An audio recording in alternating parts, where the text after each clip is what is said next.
Ang istruktura ng pamilihan.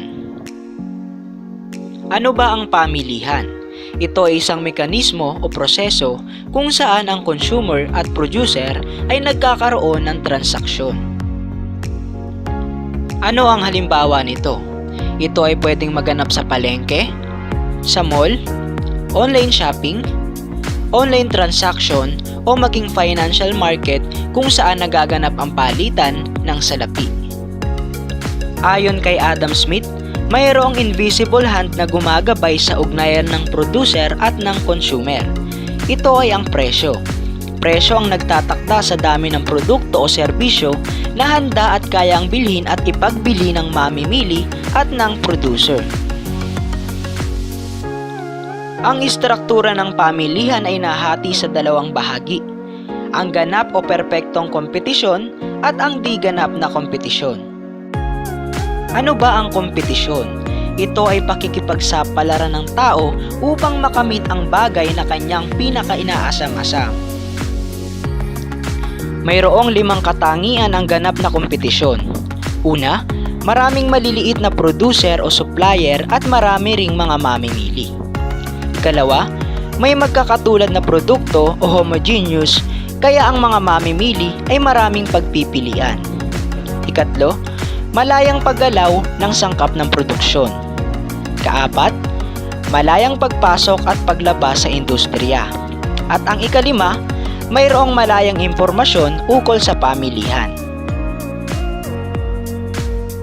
Sa ilalim ng istruktura na ito, walang sino man na producer at consumer ang may kakayanang magkontrol ng presyo mula dito.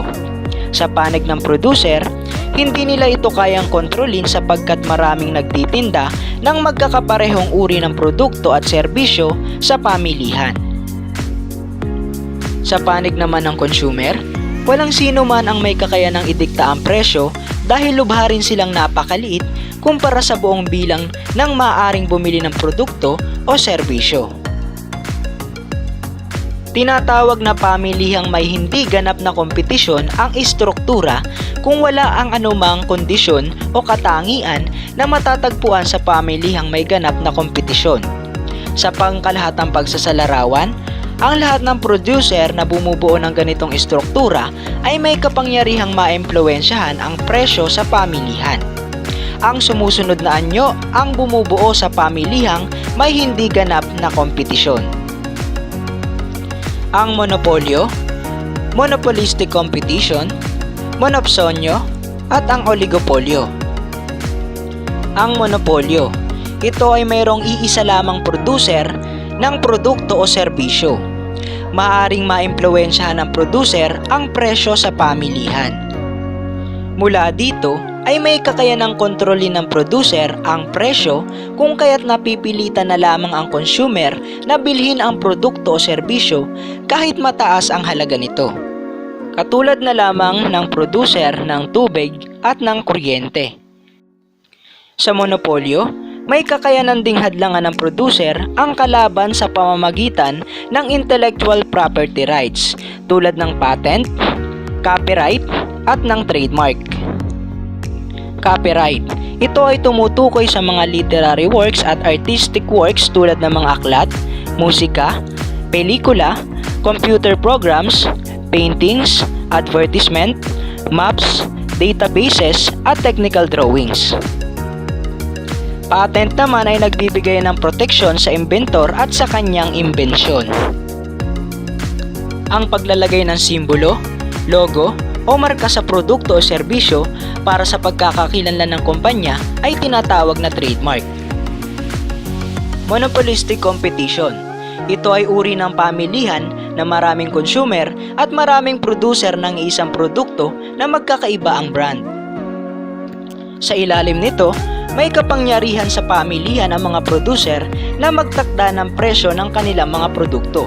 Ito ay dahil sa product differentiation.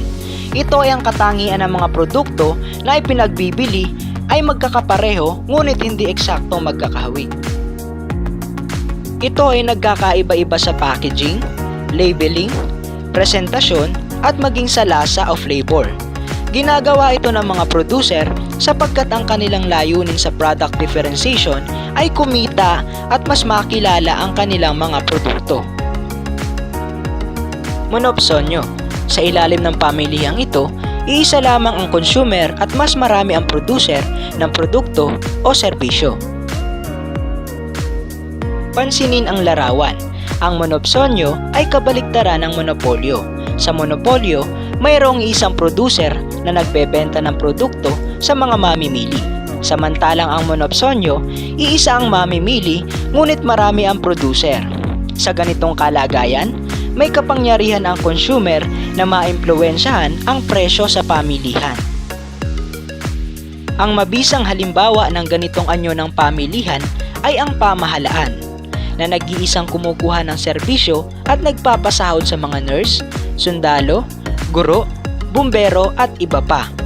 Dahil ang pamahalaan ang nag-iisang kumukuha ng serbisyo ng mga nabanggit bilang empleyado nito. Ito ay may direktang kapangyarihan sa pagtatakda ng halaga ng pasahod sa mga ito. Oligopolyo. Istruktura ng pamilihan kung saan iilan lamang ang bilang ng producer na nagbebenta ng magkakatulad na produkto. Ilan sa mga halimbawa ng ganitong uri ng produkto o serbisyo sa pamilihan ay ang semento, bakal, ginto at petrolyo. Gayon din sa telekomunikasyon at ang paliparan. Maaaring makontrol ng mga oligopolista ang presyo ng produkto sa pamamagitan ng pagtatago ng produkto o hoarding. Ilalabas lamang nila ito kapag mataas na ang presyo ng produkto sa pamilihan. Ang kartel na tinatawag na Alliance of Enterprises ay tumutukoy sa samahan ng mga oligopolista na sama-samang kumikilos upang kontrolin ang presyo at dami ng produkto o serbisyo sa pamilihan. Ang kanilang sabwatan ay tinatawag na collusion. Yun lamang at maraming salamat.